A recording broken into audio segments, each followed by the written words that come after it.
Hello everyone, students and friends.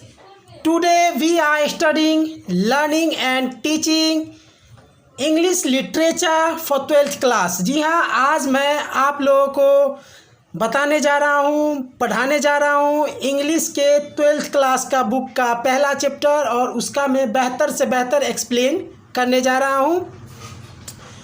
आप लोग अच्छे से ध्यान देंगे और अगर अच्छे से देखेंगे तो मैं गारंटी लेता हूँ कि आपका इस चैप्टर का बहुत बेहतर रिजल्ट आएगा। Hello everyone, you be doctor M K Das and good evening. You welcome my YouTube channel all English lesson with doctor M K Das. आज मैं आप लोगों को बताने जा रहा हूँ 12th क्लास का इंग्लिश का फर्स्ट चैप्टर। हाँ, ये थोड़ा चैप्टर लंबा है तो वीडियो भी लेंथ हो जाएगा, लंबा हो जाएगा और आप पूरी क्लास देखेंगे, पूरी वीडियो देखेंगे तब आपको बेहतर समझ में आएगा, बेहतर एक्सप्लेन करेंगे।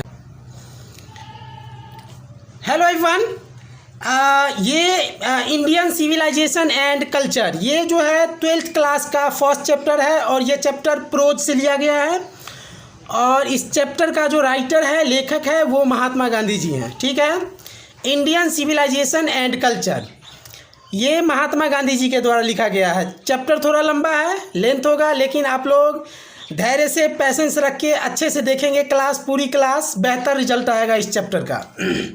मैं बेहतर एक्सप्लेन करूँगा। तो ठीक है, हम चैप्टर देखते हैं।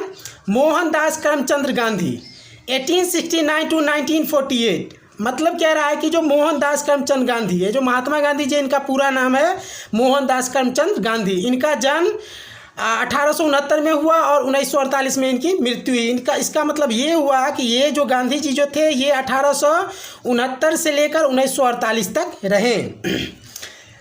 महात्मा गांधी जी के जो पिताजी थे उनका नाम करमचंद गांधी था और उनके जो माताजी थी उनका नाम पुतलीबाई और उनके वाइफ का नाम कस्तूरबा गांधी थी।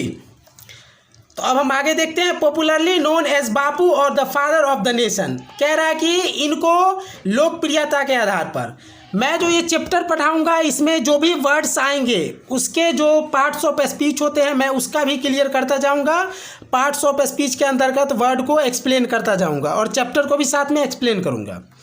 पॉपुलरली, यहाँ पे ये एडवर्ब है, पॉपुलरली एडवर्ब है। कह रहा है कि लोकप्रियता के आधार पर, नोन एज बापू, बापू को लोकप्रियता के आधार पर गांधी जी को बापू के नाम से और राष्ट्रपिता के नाम से, the father of the nation, यानी राष्ट्रपिता के नाम से भी जाना जाता था। Was more a spiritual leader than a politician. कह रहा है कि महात्मा गांधी जी जो थे ये एक राजनीतिक से ज़्यादा, एक राजनीतिक नेता से ज़्यादा ये एक स्पिरिचुअल का मतलब होता है आध्यात्मिक, आध्यात्मिक नेता थे। यानी एक पॉलिटिशियन से ज़्यादा, यानी जो कुर्सी के लिए, सत्ता के लिए लड़ता है, उससे ज़्यादा ये आध्यात्मिक नेता थे। आध्यात्मिक का मतलब होता है जो ईश्वर से जुड़ा हुआ हो, ग्रंथ से, वेद से जुड़ा हुआ हो, उन्हें हम स्पिरिचुअल बोलते हैं। ठीक है, तो वो ये स्पिरिचुअल लीडर ज़्यादा थे। He successfully used truth and non-violence as the chief weapons against the British rule in India।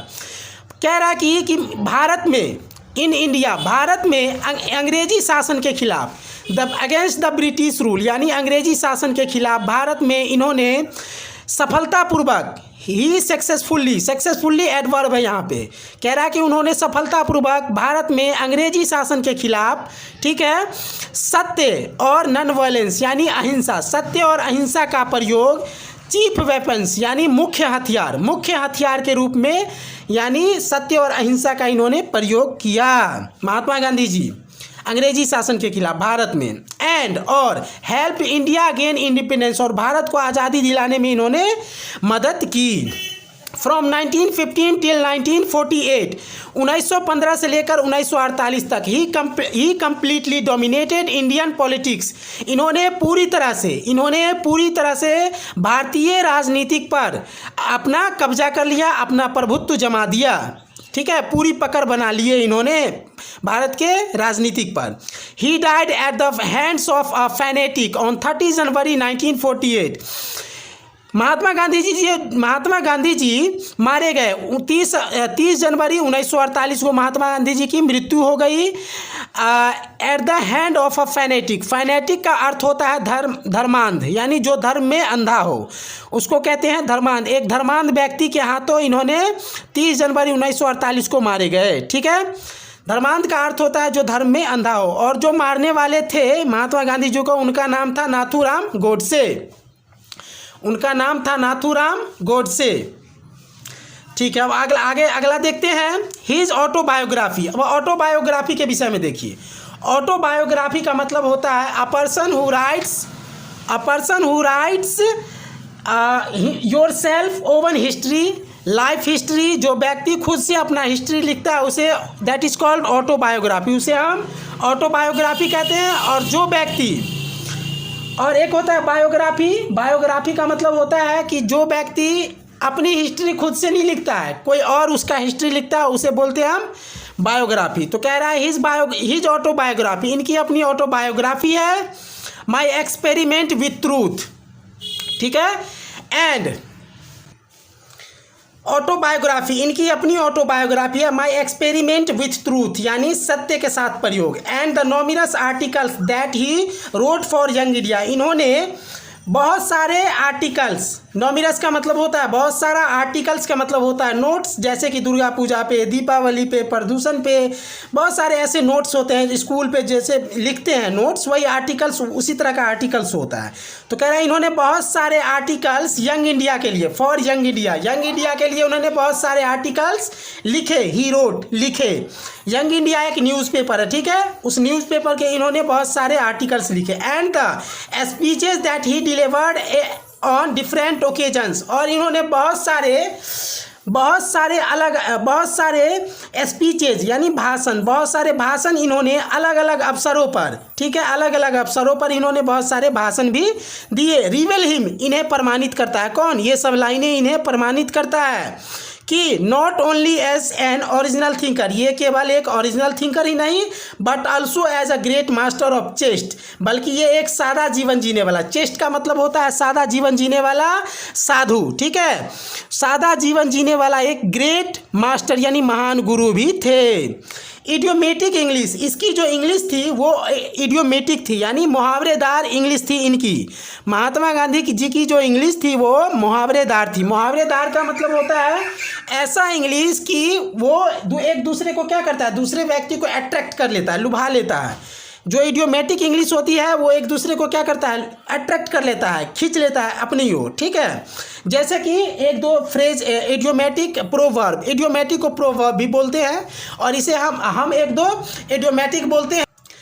तो एक दो इडियोमेटिक जैसे बोलते हैं हम, stay home safe play, no gain no play, no pain no gain, ये सब क्या है, इडियोमेटिक इंग्लिश है, ये मुहावरा है एक तरह का, ठीक है। टिट फॉर टैट, ये सब क्या है, मुहावरा। ये ऐसी इंग्लिश है कि दूसरे को अट्रैक्ट कर लेता है, अपनी ओर खींच लेता है। अब आगे देखते हैं, इन द फ्लोइंग एक्सट्रैक्ट, बहुत सारे एक्सट्रैक्ट नीचे दिए गए हैं। इंडियन सिविलाइजेशन एंड कल्चर, भारतीय सभ्यता और संस्कृति में Gandhi ji talks about the sound foundation of India, Indian civilization. Gandhi ji जो है, जो भारतीय सभ्यता के नींव संरचना के विषय में बात करते हैं। गांधी जी भारतीय सभ्यता के नींव संरचना के विषय में, जो मूल है, जो जड़ है, उसके विषय में गांधी जी बात करते हैं। Which has successfully withstood the passage of time, जो सफलतापूर्वक समय के साथ अभी तक क्या है, विथस्टूड, खड़ी है। विथस्टूड का मतलब खड़ी है। The western civilization which has the tendency to privilege materiality, western जो सिविलाइजेशन है, जो पश्चिमी सभ्यता है, वेस्टर्न सिविलाइजेशन, वेस्टर्न जो बना है वो वेस्ट से बना है, वेस्टर्न सिविलाइजेशन वेस्ट से बना है, ठीक है। तो वेस्टर्न सिविलाइजेशन जो है वो, उसकी जो प्रवृत्ति है, टेंडेंसी है, मतलब प्रवृत्ति है, वो मटेरियलिटी को बढ़ावा देता है। प्रिविलेजी मतलब बढ़ावा देना, और मटेरियलिटी मतलब मटेरियलिटी का मतलब होता है भौतिक सुख सुविधा, भौतिक वस्तुओं को बढ़ावा देता है, ठीक है। Western civilization can not match the Indian civilization that elevates the moral being. ये जो है भारतीय सभ्यता के साथ कभी मैच नहीं कर सकता है कि जो एलिवेट्स द, जो कि नैतिकता को बढ़ावा देता है, एलिवेट्स करता है। जो इंडियन सिविलाइजेशन है वो एलिवेट्स किसको करता है? मॉरल बीइंग को, यानी भारतीय नैतिकता को बढ़ावा देता है। एलिवेट्स मतलब बढ़ावा देना, प्रिविलेज मतलब ही बढ़ावा देना होता है। तो इंडियन सिविलाइजेशन जो है वो नैतिकता को बढ़ावा देता है, जबकि वेस्टर्न सिविलाइजेशन वो मॉरलिटी को मटेरियलिटी को बढ़ावा देता है। मटेरियल मतलब भौतिक वस्तु का साधन, भौतिक वस्तुओं की सुख सुविधा को बढ़ावा देता है। तो ये तो हो गई आपका चैप्टर का जो स्टार्टिंग है, जो कास्टिंग है वो हो गया। अब हम देखते हैं जो चैप्टर स्टार्ट होता है, जो गांधी जी के द्वारा लिखा हुआ, जो सिविलाइजेशन के विषय में, जो इंडियन सिविलाइजेशन है उसके विषय में जो गांधी जी का कहना है वो अब हम देखते हैं। बहुत ही अच्छी लाइन इन्होंने लिखे हैं और कह रहे हैं। अब महात्मा गांधी जी कह रहे हैं, आई बिलीव, मुझे विश्वास है, दैट कि the civilization India has evolve is not to be beaten in the world. कह रहे हैं कि इंडिया ने जिस सिविलाइजेशन को विकसित किया है, एवॉल्व्ड का मतलब होता है उत्पन्न करना, विकसित करना। तो इंडिया ने जिस सिविलाइजेशन को विकसित किया है वो संसार के किसी भी जगह में इसको भी ख़त्म नहीं किया जा सकता है, पीटा नहीं जा सकता है। मिस मतलब होता है ख़त्म नहीं किया जा सकता है संसार के किसी भी जगह पे। हमारे सिविलाइजेशन को, इंडियन सिविलाइजेशन को ख़त्म नहीं किया जा सकता है। Nothing can equal the seed sown by our ancestors. Ancestors का मतलब होता है पूर्वज। कह रहा है कि आवर मतलब हमारे पूर्वजों के द्वारा, सीड्स मतलब बीज और सोन मतलब बोया। हमारे पूर्वजों के द्वारा जो बीज बोया गया है, किस चीज़ का बीज? सिविलाइजेशन का बीज। जो बीज बोया गया है, नथिंग कैन इक्वल, इसके जैसा कोई दूसरा नहीं हो सकता। रोम वेंट, रोम खत्म हो गया, रोम गया, यानी रोम की सभ्यता खत्म हो गई। Greece there the same fate. कह रहा है कि ग्रीस का भी वही हाल हुआ, ठीक है। The might of the ferrous was broken. और वहाँ के जो राजा थे उनका क्या हुआ? वो टूट गया, वो खत्म हो गया, ठीक है।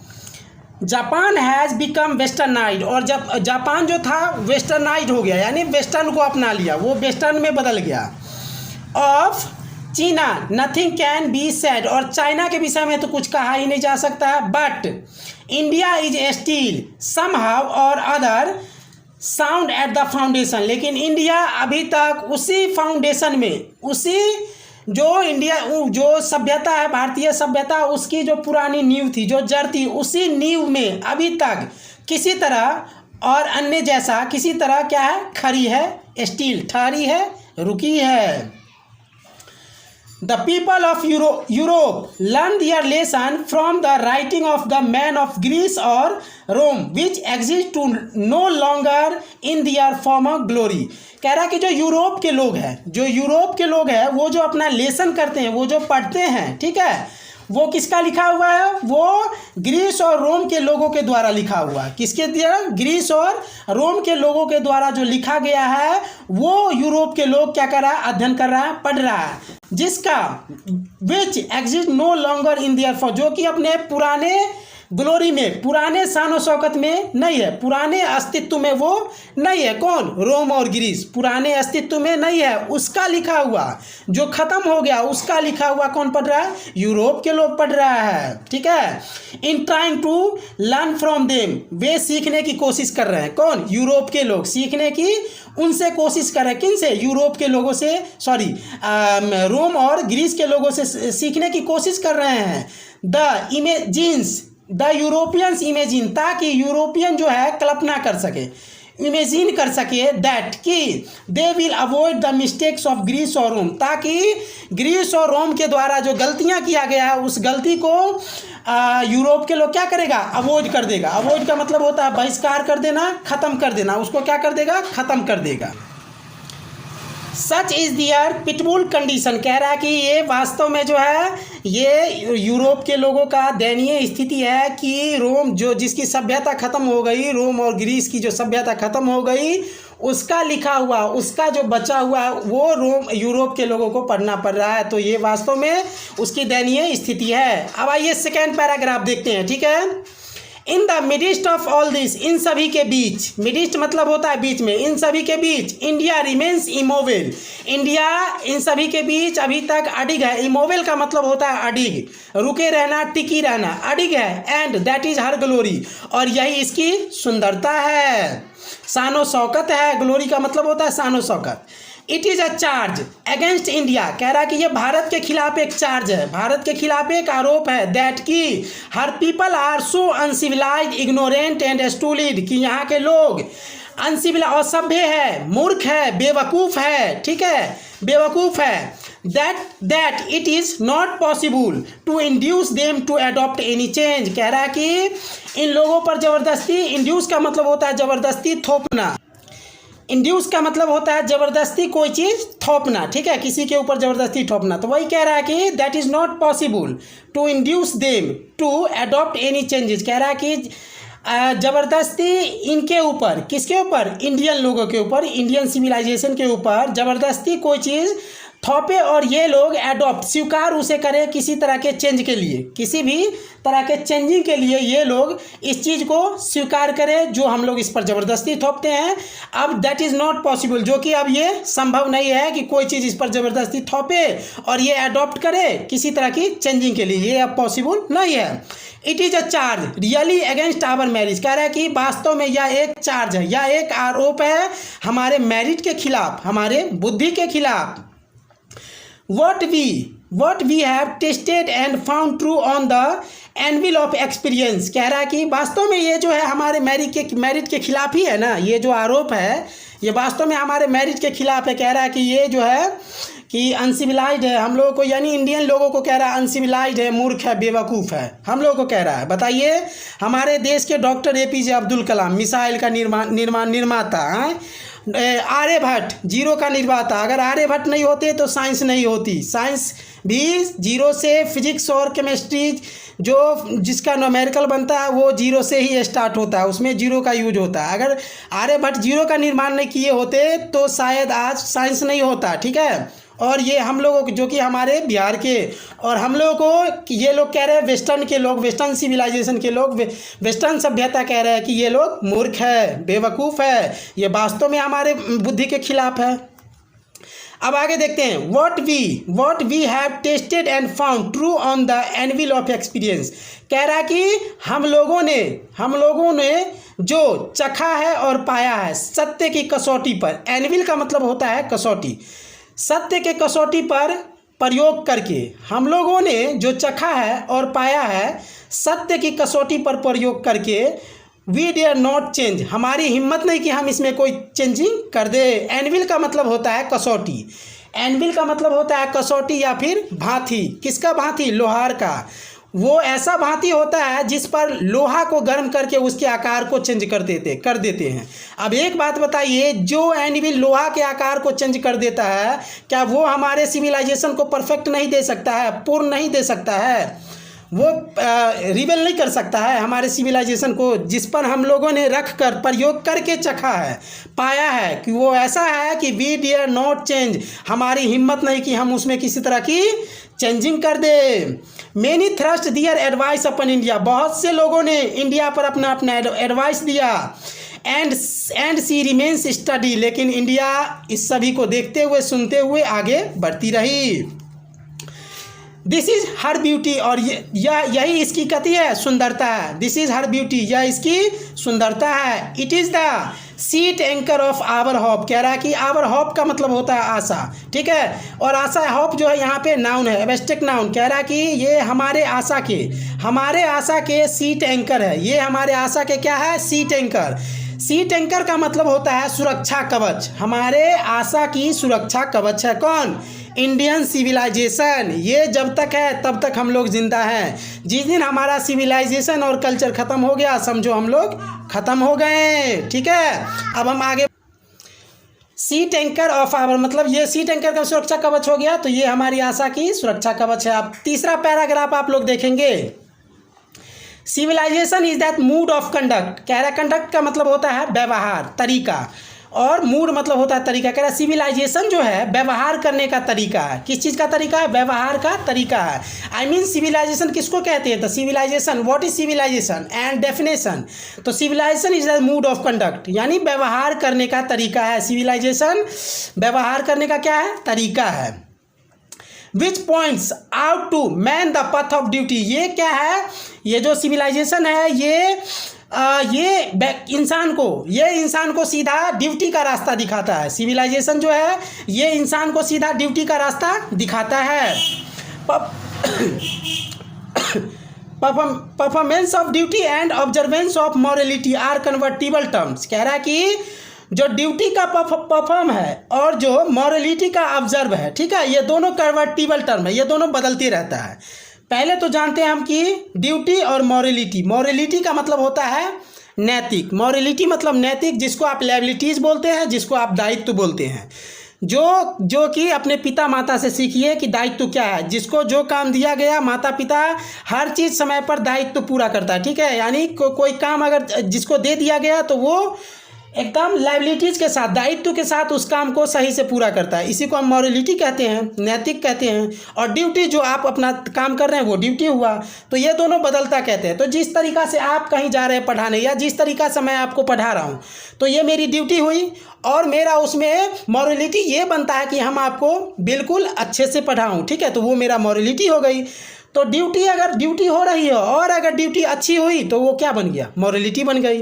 और अगर मॉरलिटी ड्यूटी में अच्छी हो रही है तो मॉरलिटी ड्यूटी बन गया। तो इसी को हम तो इसीलिए ये ड्यूटी का जो परफॉर्म है और मॉरलिटी का जो ऑब्जर्व है, ये दोनों क्या होता है? बदलते रहता है। आगे देखते हैं, to observe morality is to attend mastery of our minds and our passions. कह रहा है कि जब आप मॉरलिटी को ऑब्जर्व कर लेते हैं, समझ लेते हैं, इज टू अटेंड कर लेते हैं, समझ लेते हैं, तो क्या हो जाते हैं आप?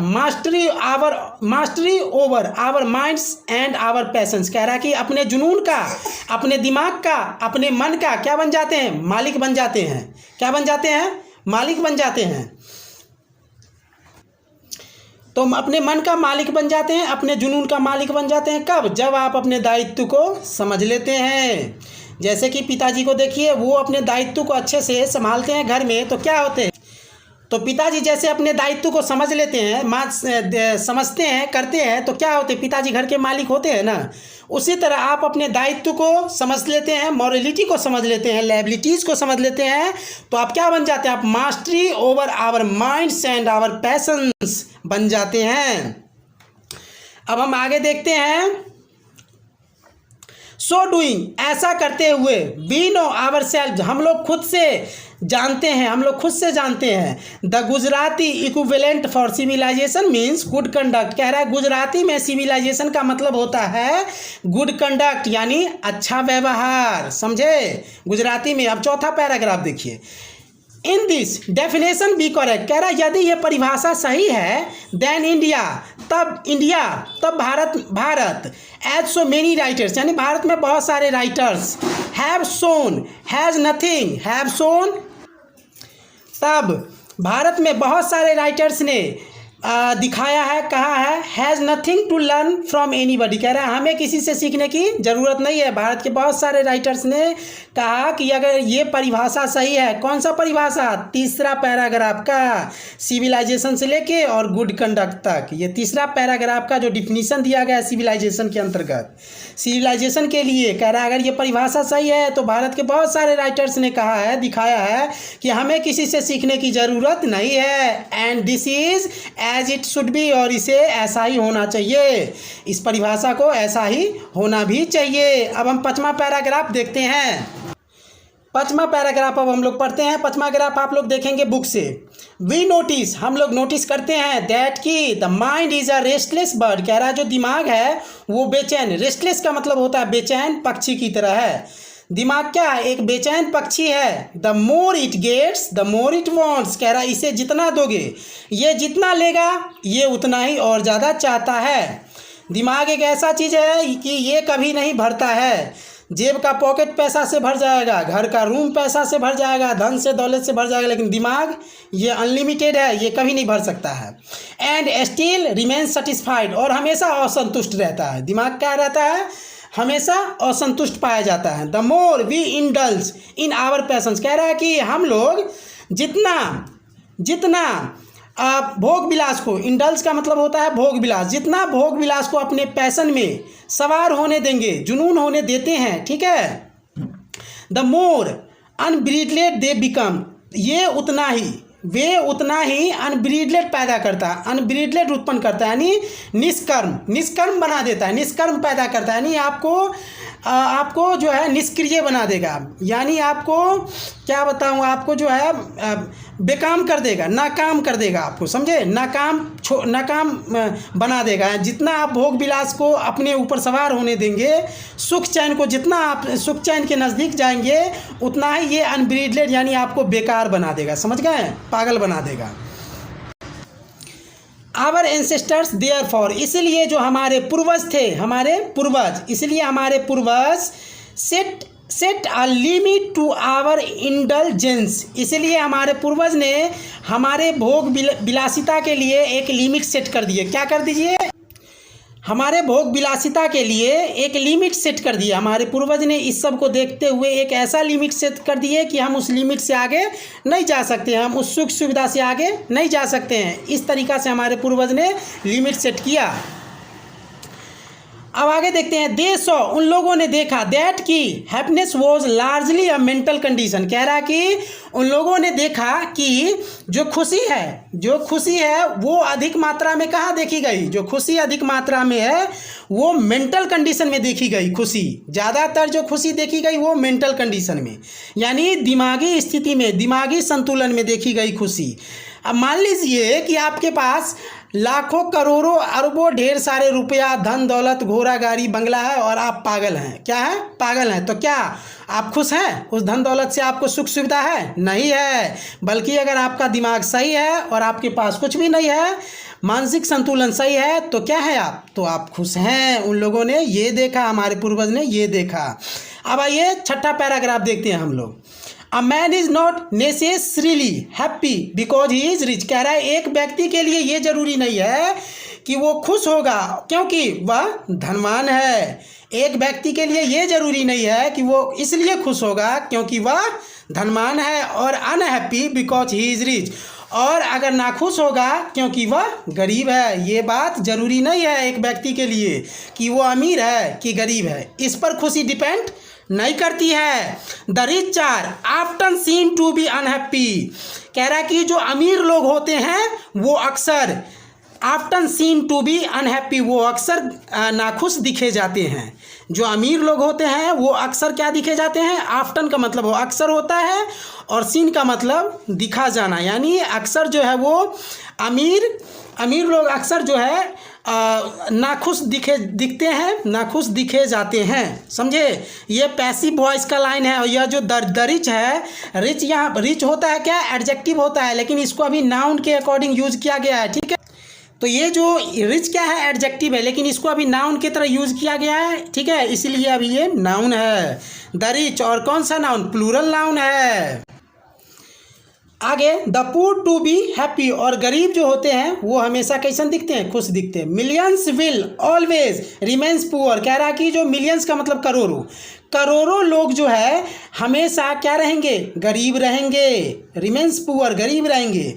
ऑब्जर्विंग ऑल दिस, इस सभी को देखते हुए, आवर एंसेस्टर्स, हमारे पूर्वज, dissuaded us from luxurious and pleasures, हमारे पूर्वज ने इन सभी को देखते हुए लग्जरियस, या लग्जरियस का मतलब होता है ऐशो आराम, ठीक है, सुख सुविधा। प्लीजर्स का मतलब वही होता है सुख शांति, सुख सुविधा, ज़्यादा सुख सुविधा से, ठीक है, ऐशो आराम से हमारे पूर्वज ने डिस्यूडेड कहा अस, हम लोगों को, यानी दूर रहने के लिए कहा, ठीक है, हम लोगों को दूर रहने के लिए कहा। किससे? ज़्यादा ऐशो आराम, सुख सुविधा से। आगे, वी हैव, अगला लाइन देखते हैं, we have managed with the same kind of plough as existed thousands of year ago, कह रहा है हजारों साल पहले, ठीक है, अस्तित्व में, हजारों साल पहले जो हल प्लफ मतलब होता है हल, जो हल हजारों साल पहले अस्तित्व में था, उसी हल से हम लोगों ने क्या किया, मैनेज किया, काम चलाया। कौन कह रहे हैं, महात्मा गांधी जी। ठीक है, कि उसी हल से हम लोगों ने काम चलाया, हमारे पूर्वज ने कह रहे हैं, महात्मा गांधी जी ने कह रहे हैं कि हम लोगों ने उसी हल से काम चला लिया। ठीक है, we have retained the same kind of cottage that we had in former times of and our indigenous education remains the same as before।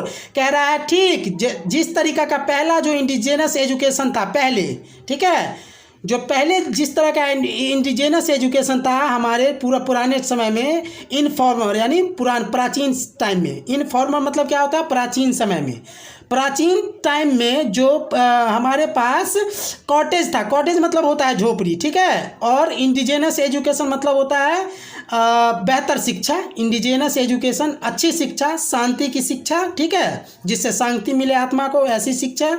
तो कह रहा कि हमारे पुराने टाइम में जो प्राचीन समय में जो कॉटेज थी, जो झोपड़ियाँ थी और जो इंडिजिनस एजुकेशन था, ठीक है, उसी से हम लोगों ने क्या किया, रिटेंड, उसी से हम लोगों ने काम चलाया, गुजर बस किया। रिटेंड मतलब होता है गुजर बस करना, उसी से हम लोगों ने गुजर बस किया। ये महात्मा गांधी जी कह रहे हैं। We have had no system of life corroding competition. कह रहा है हमारे टाइम में, हमारे समय में लाइफ क्रोडिंग, जीवन नष्ट, लाइफ क्रोडिंग का मतलब होता है जीवन नष्ट करना, जीवन नष्ट करने का कोई कंपटीशन नहीं था हमारे समय में। जीवन नष्ट करने वाला कोई शिक्षा नहीं थी, कोई कंपटीशन नहीं था। लेकिन अभी के दौर में ऐसी शिक्षा है कि लोग पढ़ के भागा दौड़ी में लगा होता है, एक दूसरे के पीछे भागता है, ये बनना है वो बनना है, इस चक्कर में अपना पूरा लाइफ खराब कर लेता है। और बहुत से कंडीशन में तो ऐसा देखा गया है कुछ समय पहले कि रिजल्ट सही ना आने के वजह से बहुत सारे स्टूडेंट्स मर भी जाते हैं। ऐसा कंपटीशन अभी की शिक्षा जो हो गई है ऐसी हो गई है जिससे जीवन नष्ट कर लेता है स्टूडेंट सब। लेकिन पुराने टाइम में जीवन नष्ट करने वाली कोई ऐसी कंपटीशन, कोई ऐसी शिक्षा, एजुकेशन नहीं थी। अब आगे देखते हैं, each followed his own occupation or trade and charge a regular wage. कह रहा है कि पुराने समय में जो है प्रत्येक लोग अपना ऑक्यूपेशन यानी अपना दैनिक कार्य, रोजी रोटी, अपना रोजी रोटी करता था, अपना व्यापार करता था, चार्ज अ रेगुलर वेज, और प्रतिदिन कुछ ना कुछ चार्ज कर लेता था, प्रतिदिन कुछ ना कुछ मजदूरी कमा लेता था। ठीक है, इट वॉज नॉट, ऐसा नहीं था, दैट कि we did not know how to invent machinery. हम लोग नहीं जानते थे कि मशीन कैसे तैयार किया जाता है, हम लोग भी जानते थे कि मशीन कैसे बनेगा, but our forefathers knew that, हमारे पूर्वज जानते थे कि if we set our hearts after such things we would become slaves and lose our moral fibre. यदि हम लोग अपने दिल और दिमाग को इन बेकार चीज़ों के पीछे लगा दे, बेकार चीज़ों के पीछे सेट कर दे, तो हम लोग गुलाम बन जाएंगे। सेल्व्स मतलब गुलाम, हम लोग गुलाम बन जाएंगे और अपने नैतिक बल को खो देंगे, ख़त्म कर देंगे। मॉरल फाइबर का मतलब होता है नैतिक बल और सेल्व्स का मतलब होता है गुलाम। ठीक है, तो नैतिक बल को खो देंगे। They therefore after due deliberation decided that, इसीलिए उन लोगों ने बहुत सोच समझकर समझौता किया, डिसाइड किया कि we should only do what we could with our hands and feet. हम लोगों को केवल वही करना चाहिए जो हम लोग अपने हाथ और पैर से कर सके। दे सॉ दैट, उन लोगों ने देखा कि our real happiness and health consisted in a proper use of our hands and feet.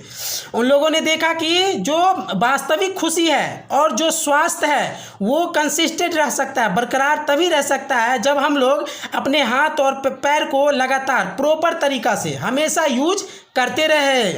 7वां paragraph देखिए, दे फॉर फादर रीजॉन्ड, उन लोगों ने कारण दिया, हमारे पूर्वज ने कारण दिया है, सब बात महात्मा गांधी जी कह रहे हैं।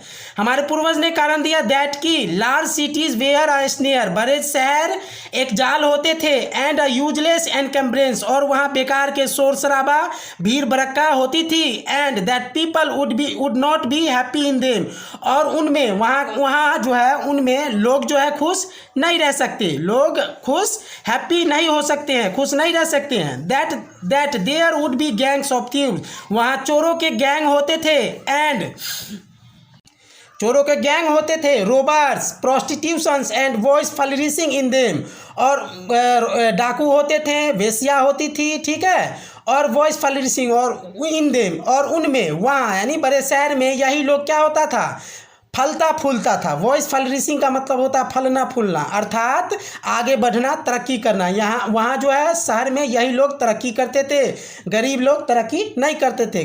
जो शराफत की ज़िंदगी जीने वाले होते थे वो तरक्की नहीं करते थे शहरों में। And that poor man would be robbed by rich man, और जो गरीब लोग होते थे वो अमीर लोगों के द्वारा अक्सर लूटे जाते थे। दे वेयर देयरफॉर, इसीलिए वे लोग satisfied with a small village, वे लोग छोटे से गांव से ही खुश रहते थे, सेटिस्फाइड रहते थे। अब देखिए गरीब लोग अमीर लोगों के द्वारा कैसे लूटा जाता। मान लीजिए गांव में बेरोजगारी है तो हमारे भैया चाचा बहुत गांव के ऐसे लोग हैं जो बाहर अलग अलग राज्य में कमाने जाते हैं, तो वहाँ क्या होता है कि जो अमीर लोग 15 घंटा 20 घंटा ड्यूटी करवा के उसको उचित सैलरी नहीं देता है, तो यही हुआ ना गरीबों को लूटना। अब 8वां पैराग्राफ देखिए। दे सॉ, उन लोगों ने देखा, that kings and their swords were inferior to the sword of ethic, and they therefore held the sovereigns of the earth to be inferior to the rishi and the fakirs. उन लोगों ने देखा कि जो राजा है और जो उनकी तलवारें हैं वो नैतिकता की जो तलवार है उनके आगे इन्फीरियर पड़ रहा है, कमज़ोर पड़ रहा है। और जो सोवरीजन्स ऑफ द अर्थ, जो पूरे पृथ्वी का जो सर्वोच्च न्यायाधीश है, ठीक है, वो किसके सामने इन्फीरियर पड़ रहा है, ऋषि और फकीर के सामने इन्फीरियर, कमज़ोर पड़ रहा है ऋषि और फकीर के सामने। इसीलिए हमारे जो पूर्वज थे, दे देयरफॉर, वे लोग हेल्ड, किसके पास जाते थे, ऋषि और फकीर के पास जाते थे, क्योंकि वो सबसे बड़े होते थे। अब पुराने टाइम में महाभारत रामायण में देख लीजिए, उसमें क्या होता था, जब जो राजा होता था वो जब दानवों के द्वारा जब वो पकड़ा जाता था, फंस जाता था, कमज़ोर पड़ता था उसके सामने, तो वो किसके साथ, अपने गुरु के पास, जो ऋषि फकीर होते थे उसके पास जाता था वो भी, और कहता था हमें और हमारी जनता को बचाएं, सुरक्षा प्रदान करें। ठीक उसी तरह हमारे पूर्वज भी ऋषि और फकीर के पास जाते थे। आगे देखिए, अ नेशन, एक राष्ट्र होता था, with a constitutions like this, और उसमें जो संविधान होता था वो बिल्कुल लाइक दिस, इस तरह का होता था, यानी इंडिया की तरह संविधान होता था।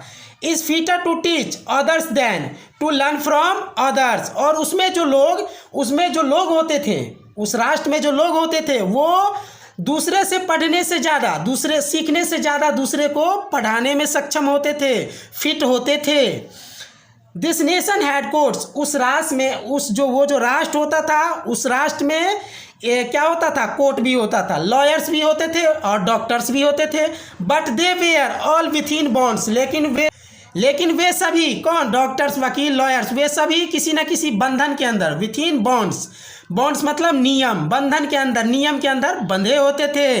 एवरीबडी न्यू दैट, सभी जानते थे कि this professions were not particularly superior, वे सभी जानते थे, डॉक्टर्स, लॉयर्स जो भी होते थे वो सब जानते थे कि ये जो पेशा है, जो प्रोफेशंस है, ये किसी खास व्यक्ति के लिए नहीं बना है, किसी खास व्यक्ति के लिए नहीं होता था। क्या होता था कि एक डॉक्टर आता था, उसके बाद वो जाता था, दूसरा आता था, एक वकील होता था तो वो ऐसा तो नहीं वो हमेशा के लिए रहता था, वो कुछ समय के लिए होता, वो फिर हटता था, फिर दूसरा आता था। तो ये सिस्टम था, वो पेशा पार्टिकुलरली किसी व्यक्ति के लिए नहीं बना हो, सुपीरियर नहीं था, ठीक है। मोर ओवर, किसी प्रकार, इससे अधिक, किसी तरह, this vakils and vaids did not rob people, कह रहा कि ये जो वकील होते थे, जो बेलदार, वेट्स मतलब बेलदार होता है, जो बेलदार होते थे वो लोगों को नहीं लूटते थे, ठीक है, नॉट रोब पीपल, लोगों को नहीं लूटते थे। दे वेयर कंसाइडरेड पीपल डिपेंडेंट्स, कह रहा कि वे लोग जो होते थे वो कंसाइड्रेट, वो जो होते थे वो कंसाइड रहते थे, किस पर, लोगों पर आधारित रहते थे, लोगों पर आश्रित रहते थे। वे लोग लोगों को अपना आधार मानते थे, ठीक है, लोग उस पर आश्रित नहीं था। लेकिन अभी क्या है, अभी लोग उन पर, डॉक्टर पर आश्रित हो गया, वकील पर आश्रित हो गया, कानून पर, कोर्ट पर आश्रित हो गया अभी लोग। लेकिन पहले के टाइम में ऐसा नहीं होता था। पहले वकील, कोर्ट, डॉक्टर्स, ये लोग लोगों पर आश्रित होता था। नॉट दियर मास्टर्स, कह रहा कि ये लोग उनके मालिक नहीं होते थे, लोगों के मालिक, डॉक्टर, वकील, ये सब उनके मालिक नहीं होते थे, बल्कि लोग उनके मालिक होते थे। Justice was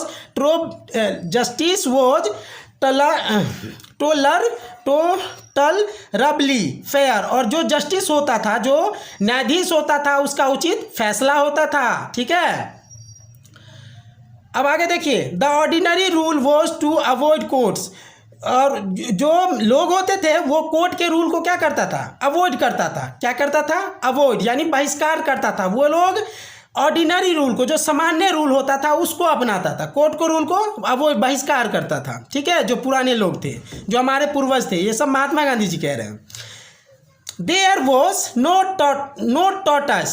tortoise to lure people into them, और उस समय वहाँ जो है कोई दलाल भी, टॉर्टस मतलब होता है दलाल, कोई दलाल नहीं होता था कि लोगों को उनके पास लेकर जाए। किनके पास, कोर्ट के पास, वकील के पास, बेलदार के पास, डॉक्टर के पास, कोई दलाल नहीं होता था उस समय में, ठीक है, जो लोगों को उसके पास लेकर जाए, ठीक है। लेकिन अभी छोटी सी झगड़ा होती है तो बीच में कोई ना कोई टपक पड़ता है, और उसको कहा, थोड़ी सी झगड़ा हो जाती है, छोटी सी झंझट होती है, तो तीसरे व्यक्ति आकर उसको ले जाके सीधा कोर्ट में केस करवा देता है, फंसा देता है, अपना वो लड़ते रहे। लेकिन पहले के समय में ऐसा कोई व्यक्ति, this evil too was noticeable only in, ये जो बुराई है, ये जो बुराइयां हैं, ये सब नोटिसेबल है ओनली इन, कहाँ, राजधानी में, शहरों में ही ये सब बुराइयां नोटिसेबल है, ठीक है, योग्य है, मतलब नोटिस दिखता भी है, ये भी कह सकते हैं इसका सेंस कि दिखता है। ये सारी बुराइयां शहरों में ही दिखता है, ठीक है, एंड अराउंड कैपिटल्स, और राजधानियों के इर्द गिर्द दिखता है ये सब बुराइयां। The common people lived independently and followed their agricultural occupation, और जो सामान्य लोग होते थे, ठीक है, वो स्वतंत्रता पूर्वक जीना पसंद करते थे, ठीक है, एंड, और जो है अपने खेती बाड़ी को और दैनिक कार्य को फॉलो करता था, ठीक है, जो सामान्य लोग होते थे। They enjoy true rule home, और वे लोग होम रूल को एंजॉय करते थे, होम रूल को ही मानते थे, उसको ही अपना नियम मानते थे, और उसमें खुश रहते थे, ठीक है, होम रूल से ही। अब अगला 9वां पैराग्राफ देखते हैं हम लोग, 9th पैराग्राफ देखिए आप लोग, ठीक है। The Indian civilization as described by me, कह रहा है कि जिस तरह का जो भारतीय सभ्यता मेरे द्वारा खोजा गया है, महात्मा गांधी जी कह रहे हैं कि जिस तरह की सभ्यता मेरे द्वारा खोजा गया है, जो ये भारतीय सभ्यता है, has been so described by its votary, ठीक, इसी तरह की सभ्यता, जिस तरह की सभ्यता महात्मा गांधी जी कह रहे हैं कि हमारे द्वारा खोजा गया, ठीक इसी तरह की सभ्यता इस नागरिकों के द्वारा, वोटरीज मतलब होता है नागरिक, इन नागरिकों के द्वारा भी वही सभ्यता खोजा गया है, इंडियन सिविलाइजेशन खोजा गया है। In no part of the world and under no civilization, कह रहा है कि संसार के किसी भी भाग में, संसार के किसी भी भाग में और किसी भी सिविलाइजेशन के अंतर्गत have all man attend perfection, कह रहा है कि किसी भी सिविलाइजेशन के अंतर्गत या संसार के किसी भी भाग में ऐसा नहीं है कि सभी लोग अपना परफेक्शन, अपना पूर्णता प्राप्त कर लिया हो, ठीक है, ऐसा कोई भी सिविलाइजेशन नहीं है। The tendency of Indian civilization is to elevate the moral being, कह रहा है कि जो भारतीय सभ्यता का प्रवृत्ति है, भारतीय सभ्यता की जो प्रवृत्ति है वो क्या है, वो मॉरल बीइंग, नैतिकता को बढ़ावा देता है। एलिवेट मतलब होता है बढ़ावा देना, नैतिकता को बढ़ावा देता है। That of the western civilization is to propagate immorality, लेकिन जबकि जो वेस्टर्न सिविलाइजेशन हो, जो पश्चिमी सभ्यता है, जो भौतिकवाद को बताता है, वो किसको बढ़ावा देता है, इमोरलिटी को, यानी अनैतिकता को बढ़ावा देता है, प्रोपैगेट करता है, यानी प्रमोट करता है, ठीक है, इमोरलिटी को, अनैतिकता को, western civilization. The latter is godless, कह रहा है कि जो लेटर होता है, जो शब्द होता है, कौन सा शब्द, अंत का शब्द, किसका, वेस्टर्न सिविलाइजेशन का ना, सिविलाइजेशन का जो पश्चिमी सभ्यता है उसका जो रिजल्ट होता है, वो सब कुछ करने के बाद, सब कुछ खोज करने के बाद, सभी रोबोट बनाने के बाद, सभी काम करने के बाद उसका जो लास्ट का जो रिजल्ट आता है वो क्या होता है? गॉडलेस होता है, ईश्वरहीन होता है, उसमें ईश्वर नहीं होते हैं। The former is based on a belief in a God. कह रहा कि जो पूर्वज थे, जो हमारे पूर्वज थे वो ईश्वर में एक विश्वास पर आधारित थे। किस पर आधारित थे? एक विश्वास पर, हमारे पूर्वज। सो अंडरस्टैंडिंग, ऐसा समझते हुए, एंड और सो बिलीविंग, और ऐसा विश्वास करते हुए, it behoves every lover of India to killing the old Indian civilization even as a child cling to the mother's breast। कह रहा कि ऐसा समझते हुए, ऐसा विश्वास करते हुए, इंडिया के जो प्रत्येक लवर है, जो इंडियन लवर है, प्रत्येक प्रेमी है, यहाँ के जो प्रत्येक नागरिक है, वो ओल्ड सिविलाइजेशन, जो पुरानी सभ्यता है, जो भारतीय सभ्यता है पुराना, उससे इस तरीक़ा से चिपका हुआ है मानो जैसे child cling to the mother's breast, जैसे एक बच्चा अपने माँ की छाती से चिपका हो। आप देखिए 10वां पैराग्राफ देखते हैं हम लोग। I am no hater of the west. Mahatma Gandhi ji कह रहे हैं कि I am no hater of the waste. कह रहा है कि हम वेस्ट से नफरत नहीं करते हैं, हम नफरत करने वाले नहीं हैं। किससे? वेस्ट से, यानी पश्चिमी सभ्यता से, वेस्टर्न सिविलाइजेशन से हम मैं नफरत करने वाला नहीं हूँ। महात्मा गांधी जी कह रहे हैं I am thankful to the West for many a thing.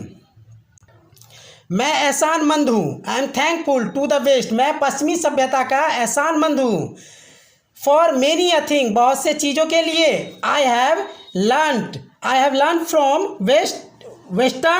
Western literature, जो मैं वेस्टर्न लिटरेचर से सीखा है, जो मैंने वेस्टर्न लिटरेचर से सीखा है, उसके लिए मैं उनका धन्यवादक हूँ। But I am thankful to modern civilization for teaching me. लेकिन मैं एहसानमंद हूँ मॉडर्न सिविलाइजेशन का भी, क्योंकि टीचिंग मी, मुझे पढ़ाने के लिए मैं मॉडर्न सिविलाइजेशन का एहसानमंद हूँ। दैट कि if I want India to rise to its fullest highest, कि मैं चाहता हूँ कि इंडिया जो है अपनी सबसे ऊंचाई पर दिखे खड़ी हो। ठीक है, ये मैं चाहता हूँ। I must tell my countryman frankly, मैं फ्रैंकली अपने देशवासियों से, कंट्रीमैन यानी देशवासियों से कहना चाहता हूँ। ठीक है, कहना चाहिए मुझे फ्रैंकली अपने देशवासियों से कहना चाहिए कि after years and years of experience of modern civilization, कह रहा है कि जो मॉडर्न सिविलाइजेशन के सालों साल का जो अनुभव है, एक्सपीरियंस है, ठीक है, I have learn one lesson, उससे मैंने एक लेसन लिया है, उससे मैंने एक लेसन सीखा है, फ्रॉम इट, सीखा है इससे। एंड दैट इज दैट, कि वह ये है, we must shun it at all cost, कि हमें इसे हर कीमत पर त्याग देना चाहिए। किस चीज़ को त्याग देना चाहिए? कि उनके जो सालों साल का जो अनुभव है, उससे जो मैंने एक लेसन लिया, सीखा, और वो ये है कि उसको हमें हर कीमत पर त्याग देना चाहिए। अब 11वां लेसन देखिए, 11वां paragraph. What is that modern civilization? Modern civilization क्या है? It is the worship of the material, ये भौतिक वस्तु का पूजा करना, या भौतिक वस्तु का पूजा करना है। It is the worship of the brute in us, कह रहा है ये जो हमारे अंदर जो बुराई है, ब्रूट इन अस, हमारे अंदर जो बुराई है, उनकी पूजा करना है material modern civilization. It is unadulterated materialism, कह रहा है कि ये जो है, ये भौतिकवाद मिलावट रहित है, या भौतिकवाद मिलावट रहित है, ये मिलावट रहित भौतिकवाद है। मॉडर्न सिविलाइजेशन क्या है? ये मिलावट रहित भौतिकवाद है। And modern civilization is nothing, modern civilization कुछ भी नहीं है, यदि it does not think every step of the triumph of materialism civilization. यदि मटेरियल सिविलाइजेशन के जीत के हर एक स्टेप पर यह ध्यान नहीं दिया जाए, नहीं सोचा जाए, तो मॉडर्न सिविलाइजेशन कुछ भी नहीं है, जीरो। समझ गए? अब अगला पैराग्राफ देखिए, 12 number paragraph. It is perhaps necessary if not unless to weight the merits of the two civilizations। कह रहा है कि यह शायद जरूरी नहीं है और यदि यह बेकार नहीं है कि दो सिविलाइजेशन के मेरिट गुण को क्या करे तौले मापे। ये जरूरी नहीं है कि दो सिविलाइजेशन के गुणों को हम क्या करें, तुलना करें, मापे या तौले। ये बेकार है, ये जरूरी नहीं है। इट इज़ लाइकली, यह ऐसा ही है। इट इज़ लाइकली, यह ऐसा ही है दैट कि the west has evolved a civilization suited to its climate and surroundings. कह रहा है कि जो वेस्टर्न सिविलाइजेशन है वो जो है सूट करता है किसको? वो सूट करता है, वो अपने क्लाइमेट को सूट करता है, वो अपने जलवायु को, अपने जो वातावरण है उसको और उसके इर्द गिर्द को क्या करता है, सूट करता है। उन लोगों को सूट करता है वेस्टर्न सिविलाइजेशन, ठीक है, इसीलिए एवॉल्व किया गया है उनके लिए। And similarly we have a civilization suited to our condition and both are good in their own respective sphere. और कह रहा है कि जो हम ठीक इसी तरह, एंड सिमिलरली मतलब होता है ठीक इसी तरह, वी हैव अ सिविलाइजेशन, और जो इंडियन सिविलाइजेशन है वो हम लोगों के कंडीशन को सूट करता है, वो हम लोगों के स्थिति को सूट करता है। और बोथ आर गुड, और दोनों जो है अपने अपने जगह पर क्या है, दोनों अपने अपने जगह पर, अपने अपने मंडल में, अपने अपने स्थिति में, अपने अपने वातावरण में क्या है, दोनों फिट है, दोनों ठीक है। 13 नंबर पैराग्राफ देखिए, सब महात्मा गांधी जी कह रहे हैं कि दोनों अपने अपने जगह पर ठीक हैं। अब 13 नंबर देखिए तो paragraph, the distinguishing characteristic of modern civilization is an indefinite multiplicity of human wants. कह रहा है कि जो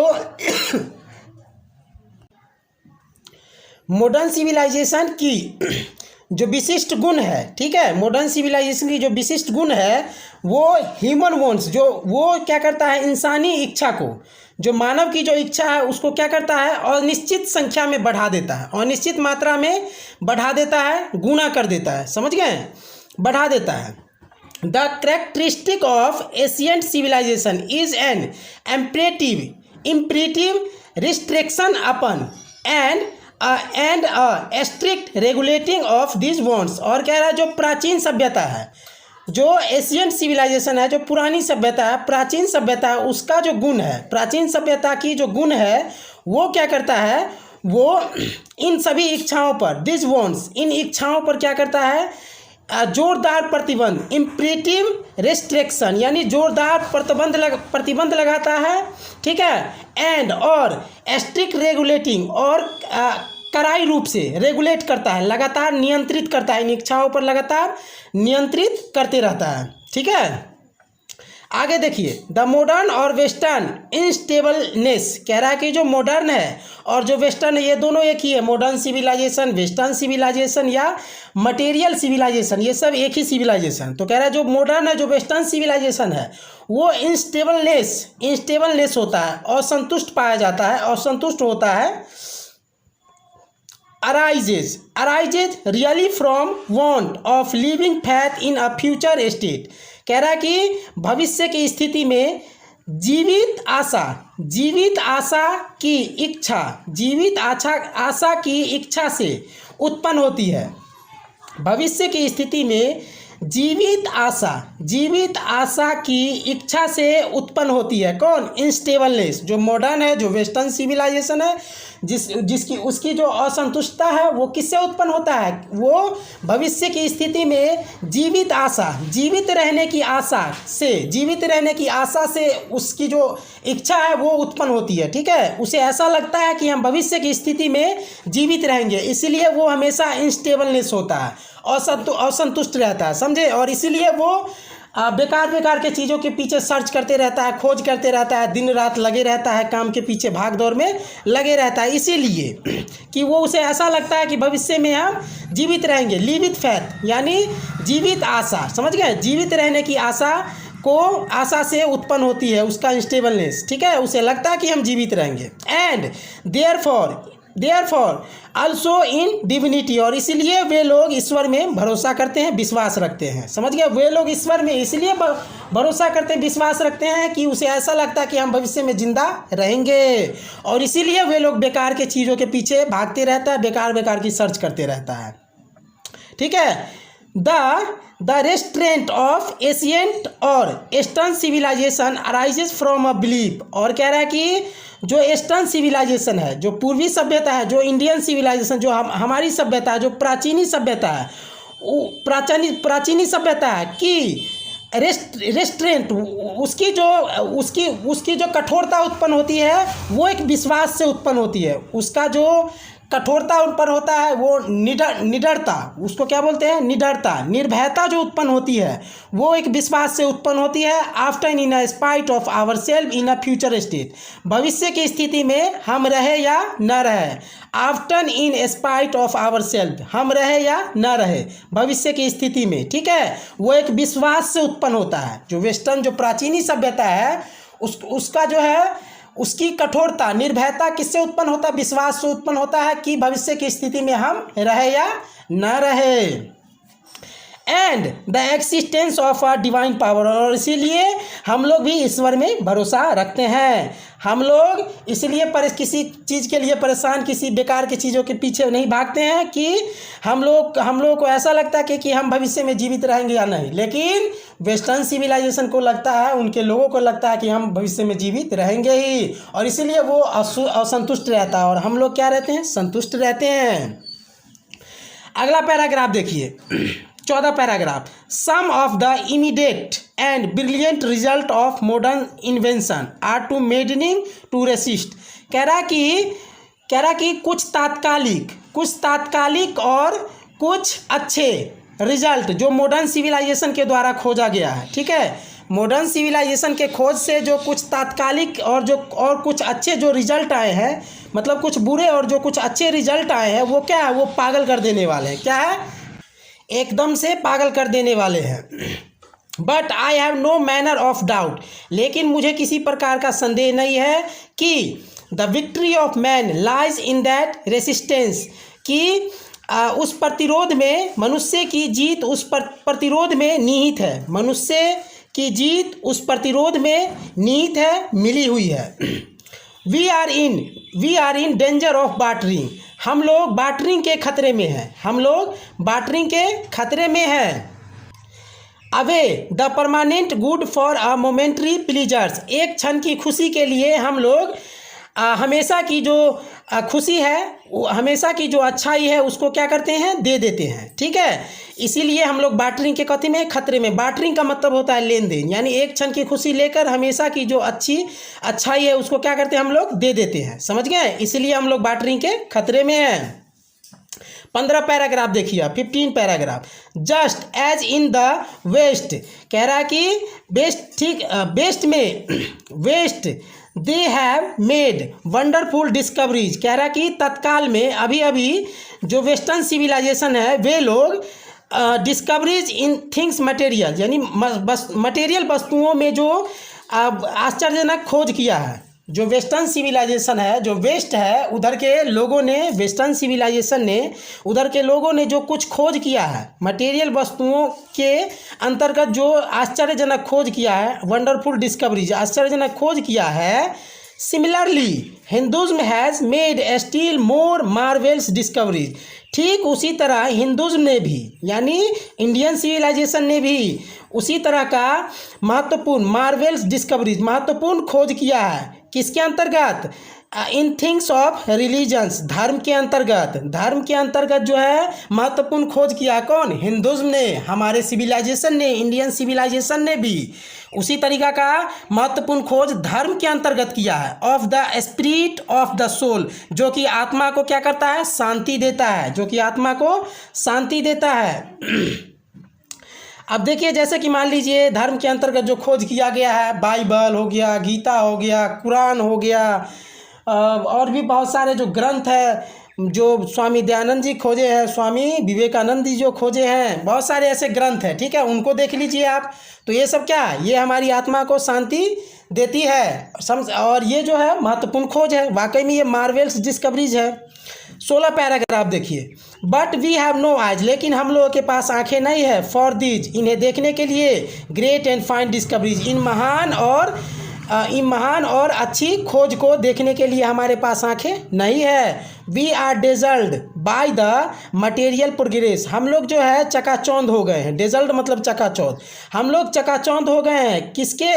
किसके द्वारा? मटेरियल प्रोग्रेस के द्वारा क्या हो गए हैं? चकाचौंध हो गए हैं। जो लुभावनी चीज़ है, जो हमें लुभाती है, अट्रैक्ट करती है, उसके द्वारा हम लोग चकाचौंध हो गए हैं, ठीक है, आज चकाचौंध हो गए। That western science has made, जो कि पश्चिमी साइंस ने बनाया है, जो कि किसने बनाया? पश्चिमी वैज्ञानिक ने बनाया है।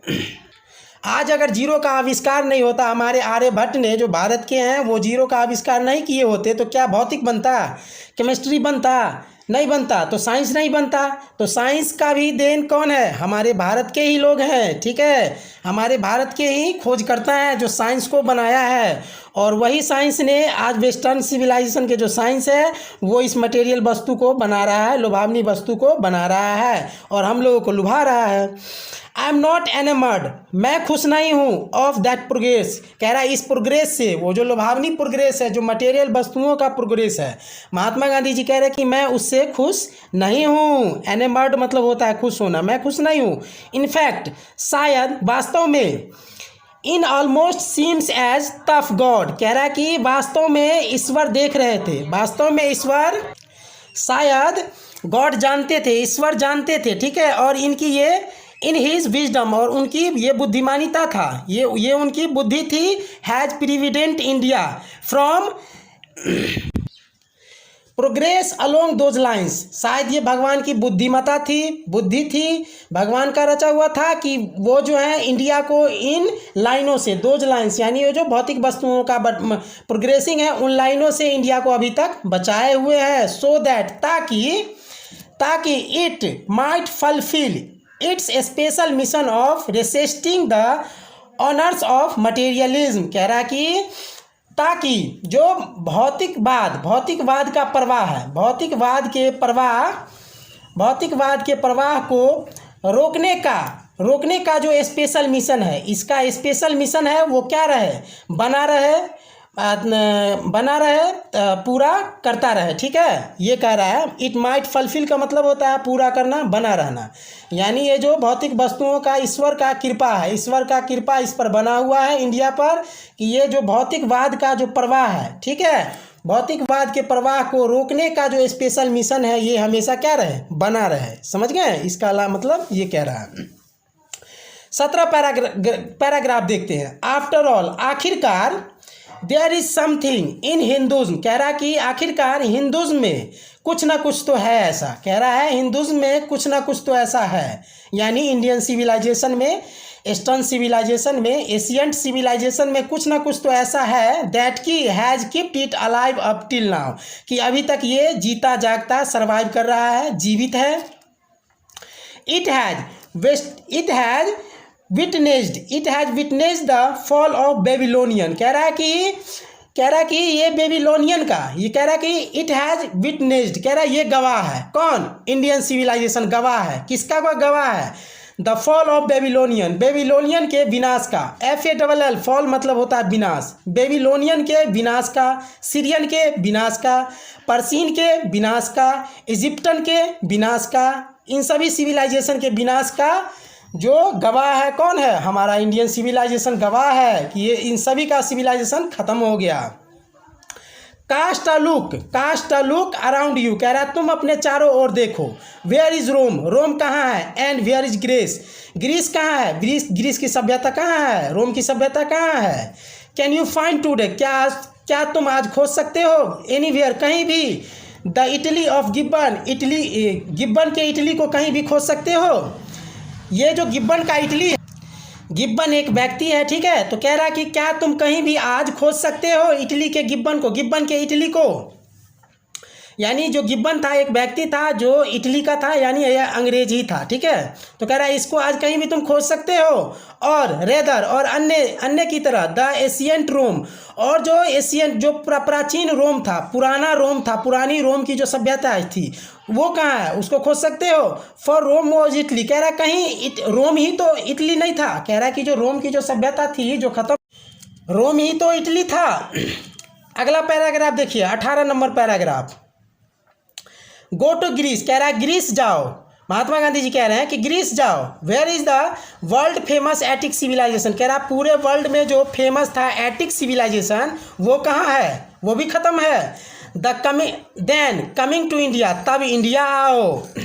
लेट वन गो तरफ द मोस्ट एशियंट रिकॉर्ड्स, कह रहा कि तब इंडिया आओ और इंडिया और गो तरफ द मोस्ट एशियंट रिकॉर्ड, और कह रहा कि एशियंट रिकॉर्ड जो प्राचीनी रिकॉर्ड है, समझ गए, जो सबसे पुरानी रिकॉर्ड है उसको उठाकर देखो, उसको पढ़ो। And then look around you, और कह रहा है तब अपने चारों ओर देखो। And you would be concentrate to say, और तुम कहने को मजबूर हो जाओगे। यू वुड बी कंस्ट्रेनेड, और कह रहा है कंस्ट्रेनेड टू से, कह रहा है तुम कहने को मजबूर हो जाओगे। कंस्ट्रेनेड टू से, कहने को मजबूर हो जाओगे। यस, हाँ, I see here ancient Indian still living, हाँ मैं यहाँ जीता जागता इंडिया को देख रहा हूँ, जीता जागता इंडिया को, भारत को देख रहा हूँ। 19 नंबर पैराग्राफ देखिए। ट्रू, सत्य है, हाँ ये सत्य है। देयर वेयर डंग शिप, हाँ ये सत्य है कि यहाँ जो है गोबर के ढेर दिखते हैं, परे होते थे, ठीक है। यहाँ पे यानी इंडिया में कह रहा है कि हाँ ये सत्य है कि यहाँ पे गोबर के ढेर दिखते थे, परे होते थे।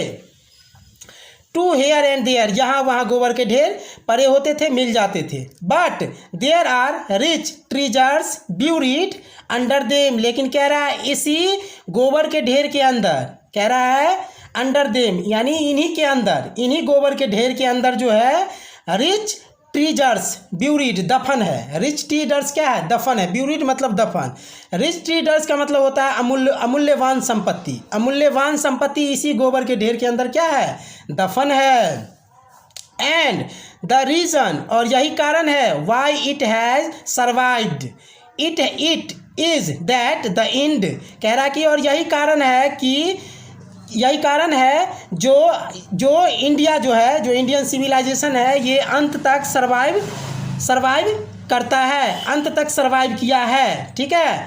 जिसे हिंदुज़्म सेट बिफोर, हिंदुज़्म ने पहले ही, जिसको हिंदुज़्म ने पहले ही ऐसे सेट किया, हिंदुज़्म सेट बिफोर, हिंदुज़्म ने पहले ही ऐसे सेट किया। It was not development along materials, इन्होंने हिंदुज़्म ने इसको ऐसे सेट किया है, ठीक है, कि ये मटेरियल वस्तु के अंतर्गत बढ़ोतरी ना करके, मटेरियल वस्तु के अंतर्गत विकास ना कर स्पिरिचुअल लाइंस की ओर विकास किया है। कौन, इंडियन सिविलाइजेशन। स्पिरिचुअल लाइंस मतलब आध्यात्मिक लाइन की ओर विकास किया है। हिंदुज़्म ने इसको ऐसे सेट कर दिया पहले ही कि ये भौतिकवाद के अंतर्गत डेवलप नहीं करे, भौतिकवाद के अंतर्गत विकास ना कर, ये स्पिरिचुअल लाइन के अंतर्गत विकास करता है, किया है। अब 20 नंबर पैराग्राफ देखिए। Our civilization, our culture, our Swaraj depended not upon multiplying our wants, कह रहा है कि हमारा जो सिविलाइजेशन है, हमारा जो कल्चर है, हमारा जो स्वराज है, वो हमारे इच्छा पर और इच्छा का जो गुणन है, जो इच्छा तेजी से तीव्र गुना हो जाता है, बढ़ जाता है, उस पर डिपेंड नहीं है हमारा सिविलाइजेशन, ठीक है।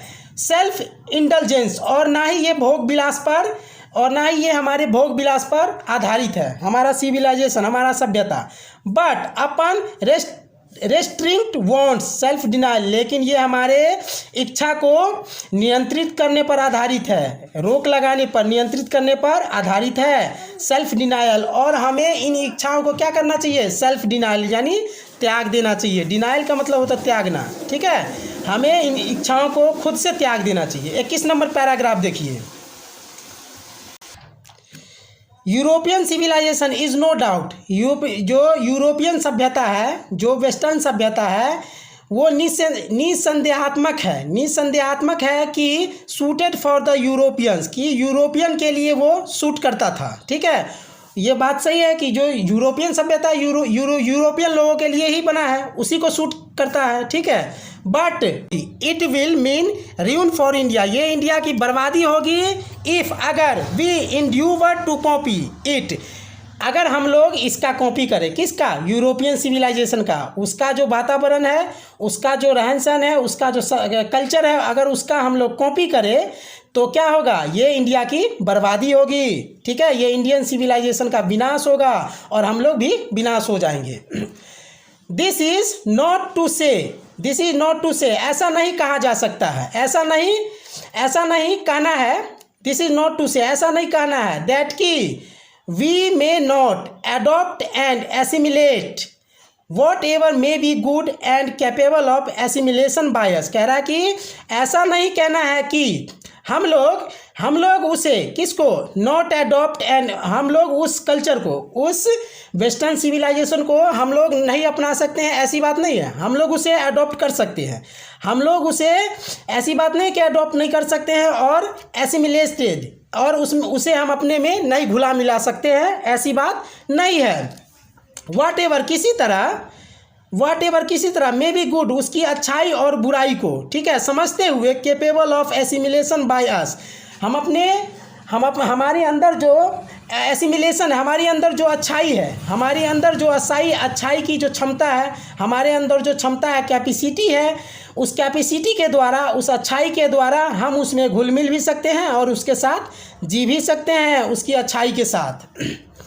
एज इट डज नॉट, ऐसा नहीं है, डज नॉट ऐसा नहीं है कि, एज इट डज नॉट ऐसा नहीं है कि, अल्सो मीन इसका मतलब ये नहीं है कि, as it does not also mean इसका मतलब ये नहीं है कि, that even the Europeans will not have to part with whatever evil might have crept into it. किसी भी तरह की एविल, जो बुराई हमारे अंदर आएगी, जो हमारी सिविलाइजेशन है इसके अंदर जो आएगी, किसी भी तरह की बुराई, या फिर इस बुराई के कारण हमारा अगर सिविलाइजेशन ख़त्म होगा, बर्बाद होगा, और जो सिविलाइजेशन मेरा ख़त्म होगा इसका जिम्मेवार यूरोपियंस भी होंगे, इसका जिम्मेवार, इसका भाग, इसका दायित्व यूरोपियन भी होगा, क्योंकि वो भी आएंगे, बुराई आएगी तो उसका कॉपी करेंगे तो वो भी हमारे पास आएगा, और वो आएगा तो बुराई साथ में आएगी, तो हमारा सिविलाइजेशन ख़त्म होगा, तो इसके जिम्मेवार यूरोपियंस भी होंगे। ऐसा नहीं है कि किसी को ख़त्म करने के लिए, किसी को बर्बाद करने के लिए गोला बारूद की ही ज़रूरत पड़ती है, पिस्तौल की ही ज़रूरत पड़ती है। उसे हम अपने उसके सिविलाइजेशन को भी ख़त्म करके, उसके संस्कार को भी अगर हम ख़त्म कर दें तो वो ख़त्म हो सकता है, ठीक है। आगे देखते हैं हम 22 number paragraph. The incessant search for material comforts and their multiplications is such an evil, and I make bold to say that the Europeans themselves will have to remodel their outlook। ये जो शारीरिक आराम है, material comforts, जो शारीरिक आराम है, ठीक है, जो भौतिक आराम है, और एंड दियर मल्टीप्लिकेशंस, और उसकी जो बढ़ोतरी हो जाती है, यानी जो शारीरिक आराम है, इच्छा, और उसमें जो बढ़ोतरी हो जाती है, बढ़ जाता है, ठीक है, उसके लिए जो लगातार इंसेंट सर्च, जो लगातार सर्च है, जो लगातार खोज हो रही है उन आराम के लिए, और उनकी जो बढ़ोतरी हो जाती है, जो इच्छा तेजी से गुना में बढ़ जाता है, बढ़ोतरी हो जाता है, इज सच एन एविल, ये सच में ये कथी है? बुराई है, ये एक तरह की बुराई है, ठीक है। एंड और आई मैक बोल्ड टू से, और मैं साहसपूर्वक कहना चाहता हूँ, और मैं साहसपूर्वक कहना चाहता हूँ दैट कि the Europeans themselves will have to remodel their outlook, कि यूरोपियंस जो यूरोपियन लोग हैं वो अपने नज़रिए को क्या करे, रीमॉडल करे, थोड़ा बदले, अपने नज़रिए में क्या करे, बदलाव लाए। ठीक है, अपने नज़रिए को बदलना चाहिए, उनके अपने नज़रिए को बदलना चाहिए। If they are not to perish under the weight of the comforts to which they are become slaves, क्या कहीं वे लोग आराम जिस आराम को वे लोग लगातार खोजते हैं, उस आराम की जो वजन है, उस वजन के अंदर, पेरिस मतलब दबकर, पेरिस का अर्थ होता है दबकर, उस आराम के अंदर दबकर मर न जाए, ठीक है, दफन न हो जाए। विच दे आर बिकम सेल्व, जिनके वे लोग गुलाम बनते जा रहे हैं, गुलाम होते जा रहे हैं। इट मे बी हो सकता है, ऐसा हो सकता है दैट कि माई रीडिंग इज़ रॉन्ग, जो मैं पढ़ रहा हूँ, जो मैं कह रहा हूँ वो गलत है। महात्मा गांधी जी कह रहे हैं कि जो मैं पढ़ रहा हूँ, जो कह रहा हूँ, हो सकता है वो गलत है। बट आई नो दैट, लेकिन मैं जानता हूँ, for India to run after the golden fish is to court certain death, कह रहा है लेकिन मैं जानता हूँ कि इंडिया और इंडिया के जो लोग हैं वो जिस गोल्डन फिश के पीछे, गोल्डन फिश के पीछे भाग रहे हैं, रन मतलब भागना, भाग रहे हैं, is to court certain death, उसमें मौत क्या है, निश्चित है, उसमें मौत निश्चित है। अब देखिए, गोल्डन फिश का मतलब होता है चमकीली वस्तु, लुभावनी वस्तु, जैसे कि ले लीजिए एग्जाम्पल में सांप की मनी। सांप की मनी एक ऐसी वस्तु है जिसके पीछे अगर लोग भागेगा तो उसमें मौत क्या हो सकता है, निश्चित, मौत क्या है, उसमें मौत निश्चित है। तो वही बात कह रहा है कि इंडिया जिस गोल्डन फिश के पीछे भाग रहा है, ठीक है, उसमें मौत क्या है, निश्चित है, इंडिया के लोग या इंडिया, उसमें मौत निश्चित है। Let us engrave on our hearts, चलो हम लोग एंग्रेव करते हैं अपने अपने दिल पर हम लोग एंग्रेव करते हैं। एंग्रेव का मतलब होता है गोदवाना या फिर लिखवाना। चलो हम लोग अपने अपने दिल पर गोदवा लेते हैं, लिखवा लेते हैं, क्या, the motto of a western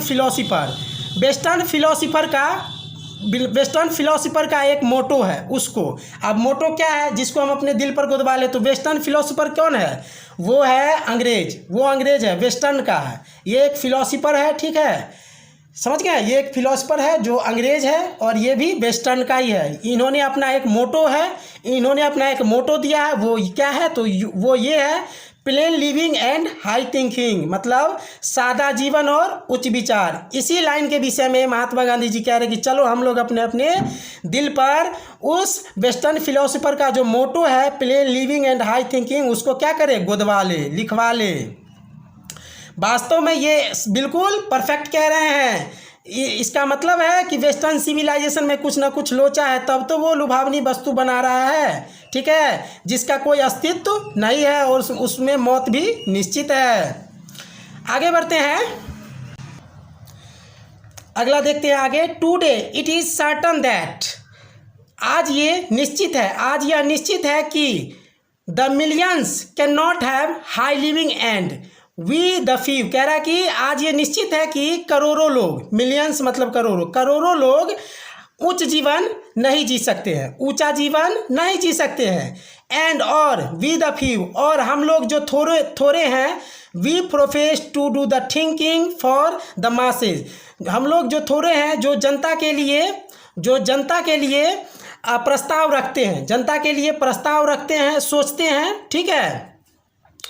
run the risk in a when search after high living of missing high thinking, ऊंचा जीवन जीने के पीछे, आफ्टर हाई लिविंग, ऊंचा जीवन जीने के पीछे बेकार के सर्च में, वेन सर्च का मतलब होता है बेकार का सर्च, बेकार के सर्च में रन द रिस्क उठाते हैं और इस सब के चक्कर में ऑफ मिसिंग हाई थिंकिंग, और अपने हाई थिंकिंग को क्या करते हैं, वो मिस करते हैं, खो देते हैं, समझ गए, हाई थिंकिंग को खो देते हैं, हाई लिविंग के चक्कर में हाई थिंकिंग को क्या करते हैं, खो देते हैं। 23 नंबर पैराग्राफ अब देखते हैं। Civilization in the real sense of the term, कह रहा कि शब्दों के वास्तविक अर्थ में सिविलाइजेशन, शब्दों के वास्तविक अर्थ में civilization consist not in the multiplications, गुणन में सम्मिलित नहीं है। कह रहा कि शब्दों के जो शब्द का जो वास्तविक अर्थ है, सिविलाइजेशन में शब्दों का जो वास्तविक अर्थ है वो क्या है, वो गुणन में सम्मिलित नहीं है। यानी वो जो इच्छा जो उत्पन्न होती है उसको तेजी से गुना कर देता, बढ़ा देता है, वो इस चीज़ में सिविलाइजेशन सम्मिलित नहीं है। But in the deliberate and voluntary restriction of wants, ये जो है इच्छा को जानबूझकर सोच समझकर और स्वैच्छिक प्रतिबंध लगाता है। ये इच्छाओं में क्या करता है, इच्छाओं में जानबूझकर सोच समझकर स्वैच्छिक प्रतिबंध लगाता है। ये है civilization. This alone increase and promotes contentment, real happiness and capacity for service. कह रहा है यह अकेले ही संतुष्टि को, वास्तविक खुशी को और जो सेवा की जो क्षमता है, सेवा करने की जो क्षमता है, उसको अकेले ही क्या करता है, इंक्रीज करता है, प्रमोट्स करता है। कौन? सिविलाइजेशन। 24 पैराग्राफ देखते हैं। 24 a certain degree of physical harmony and comfort is necessary. कह रहा कि एक निश्चित सीमा तक जो है शारीरिक सामंजस्य और आराम जरूरी है। कह रहा है कि महात्मा गांधी जी कह रहे हैं कि एक निश्चित सीमा तक जो है शारीरिक सामंजस्य और आराम की जरूरत है। बट एवं अ सर्टन लेवल, कह रहा है कि लेकिन ये एक निश्चित सीमा से ऊपर, बट एवं अ सर्टन लेवल, कह रहा है लेकिन ये एक निश्चित सीमा से ऊपर जब होता है, ये जो आराम है, जो कंफर्ट है, ये निश्चित सीमा से जैसे ही ऊपर होता है, it becomes a hindrance instead of a help. तब जो है क्या होता है, ये हिंड्रेंस पैदा करता है, आपकी मदद के बदले कथी उत्पन्न कर देता है, हिंड्रेंस। कौन? सिविलाइजेशन। जैसे ही आप ज़रूरत को, आराम को क्या करते हैं, एक निश्चित सीमा से ऊपर, निश्चित लेवल से ऊपर लेते हैं, तब यह क्या उत्पन्न करता है, अवरोध। हिंड्रेंस का मतलब होता है अवरोध उत्पन्न करता है, ठीक है। और ये मदद नहीं करता है आपको, तब आपको ये अवरोध उत्पन्न करता है, आपको बीमार बनाता है। अब जैसे मान लीजिए कि आप एक हाथ को अपने सर में लगा के आप 5 घंटा बैठिए, 2 घंटा बैठिए, उसके बाद उस हाथ को खोलिए, देखिए वही हाथ नहीं खुलता है। यानी आपकी अपनी बॉडी आपको हिंड्रेंस उत्पन्न कर रहा है, पैदा कर रहा है। यानी आपका जो हाथ था वो मदद करने के बदले अब आपको अवरोध उत्पन्न कर रहा है। तो वही बात कह रहा है कि आराम इतना ही जरूरी है जितना कि आप स्वस्थ रह सके, खुश रह सके, कंटेंटमेंट रह सके। अगर ज़रूरत से ज़्यादा आप लेते हैं तो तब क्या होता है, वो मदद के बदले हिंड्रेंस उत्पन्न करता है, आपकी बॉडी ही, आपका जो कंफर्ट है वही। देयरफॉर इसीलिए the ideal of creating an unlimited number of wants and satisfying them seems to be delusion and a snare. कह रहा कि जो इच्छाओं की संख्या है वो हमारे दिमाग में जो क्रिएट होता है, क्रिएट ऑफ आइडल, यानी दिमाग में जो क्रिएट होता है अनलिमिटेड, यानी इच्छा जो होती है हमारी, वो अनलिमिटेड इच्छा अनिश्चित मात्रा में जो हमारे दिमाग में उत्पन्न होती है, एंड सेटिस्फाइंग देम, और उसकी संतुष्टि के लिए, सीम्स टू बी, और उसकी संतुष्टि के लिए हम लोग दिन भर क्या करते हैं, परेशान रहते हैं, ये काम करते हैं, वो यानी तरह तरह के मन में क्या करते हैं, इच्छा उत्पन्न करते हैं पहले, और उस इच्छा को पूरा करने के लिए परेशान रहते हैं। तो वही बात इसमें लिखा हुआ है कि जो इच्छाएं उत्पन्न होती है और उसकी संतुष्टि के लिए तरह तरह के जो दिन भर परेशान रहते हैं, वो क्या है, to be a delusion and a snare. क्या डिल्यूजन का मतलब होता है भ्रम। कह रहा है ये सब क्या है, ये एक भ्रम है, ये एक जाल है कि मन में इच्छा उत्पन्न करो और उसकी संतुष्टि के लिए परेशान रहो। The satisfaction of one's physical needs. कह रहा है किसी की शारीरिक जरूरत और उसकी संतुष्टि और even the intellectual needs of one's, और किसी की जो मानसिक ज़रूरत है, ये दोनों मिलके, यानी शारीरिक ज़रूरत, किसी की शारीरिक ज़रूरत और किसी की मानसिक ज़रूरत, इसकी संतुष्टि के लिए, और ये दोनों मिलके नैरो सेल्फ क्या करता है, नैरो बना देता है, उस व्यक्ति को क्या करता है, नैरो बना देता है। यानी नैरो का मतलब होता है संकीर्ण, यानी संकीर्ण बना देता है, उसके दिमाग को संकीर्ण बना देता है, बेकार बना देता है। Must meet at a certain point a dead stop, कह रहा है कि एक निश्चित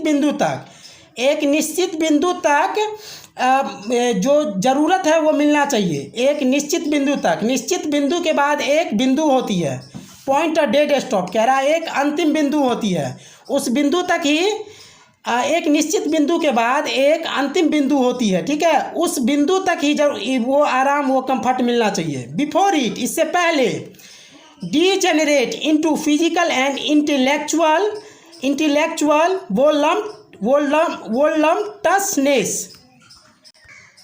वोलम्पचुअसनेस, मतलब कह रहा है कि इससे पहले कि उसकी जो इच्छा है, जो एक निश्चित सीमा तक जो उत्पन्न होती है, उसकी जो इच्छा है, वो जो शारीरिक ज़रूरत और जो मानसिक ज़रूरत है, वो भोग विलासिता में, वोलम्पचुअसनेस का मतलब होता है भोग विलासिता, वो भोग विलासिता में डीजेनरेट ना हो जाए, बदल न जाए, ठीक है, उसकी इच्छा वो एक निश्चित सीमा तक ही रहनी चाहिए, निश्चित सीमा तक ही मिलनी चाहिए।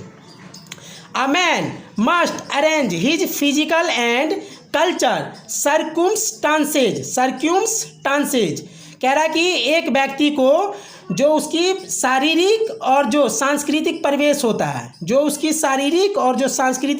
होता है, उस दोनों को क्या करना चाहिए, अरेंज करके रखना चाहिए। एक व्यक्ति को शारीरिक और सांस्कृतिक परिवेश को अरेंज करके संतुलित करके रखना चाहिए। सो दैट, ताकि they do not hinder him in his service of humanity, ताकि इंसानियत की सेवा में, ताकि वे उन्हें इंसानियत की सेवा में बाधा न पहुंचाए। हिंडर यानी बाधा उत्पन्न न करे, बाधा न पहुंचाए।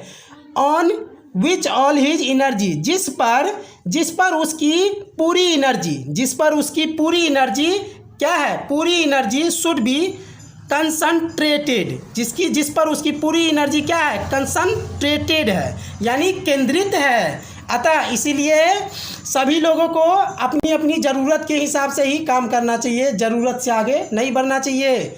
हाँ, आप लोगों को हमारी वीडियो अच्छी लगे, हमारा ये जो एक्सप्लेन है 12th क्लास के 12वीं चैप्टर का अच्छा लगे तो आप हमें कमेंट करें, सब्सक्राइब करें, और आगे के लिए कहें हमें तो हम आगे फिर से अगला चैप्टर का वीडियो बनाएंगे, एक्सप्लेन करेंगे। तब तक के लिए थैंक यू, धन्यवाद।